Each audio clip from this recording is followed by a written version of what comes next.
सब्ज चाय हम खुद पीते या दूसरों को पीता देखते हैं, लेकिन आज हम आपको सब्ज चाय के कुछ ऐसे फ़वाइद से मुतारिफ करवाते हैं जो कम जाने जाते हैं।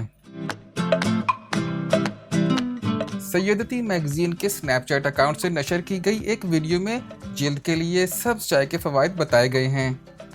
सब्ज चाय के ज़रिए कील महासों से छुटकारा हासिल करके चेहरे की जिल्द को साफ किया जा सकता है। इसके ज़रिए आंखों के गिर्द हल्के ख़त्म होते हैं और चेहरा नहायत पुरकशिश हो जाता है। पलकों की लंबाई के लिए चीनी के बगैर सब्ज चाय को एक कप में डालें, एक रुई का टुकड़ा लें और उसे चाय में भिगोकर पलकों पर लगाएं। ये अमल कई रोज़ तक दोहराएं। आंखों के गिर्द हल्के ख़त्म करने का तरीका। ठंडी चाय के 2 बर्तन तैयार कर लें और उन्हें आंखों के गिर्द 10 मिनट तक लगाएं।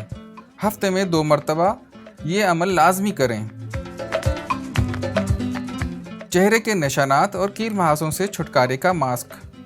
ये मास्क जिल्द को साफ करने और चमकदार बनाने में मदद करता है। इसे बनाने का तरीका दर्जे झैल है।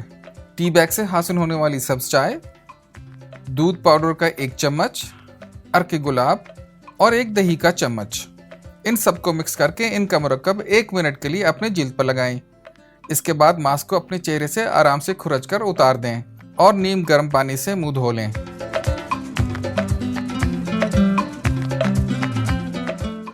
मज़ीद खबरों के लिए उर्दू न्यूज़ के लाइफस्टाइल सेक्शन को ज़रूर विजिट कीजिए।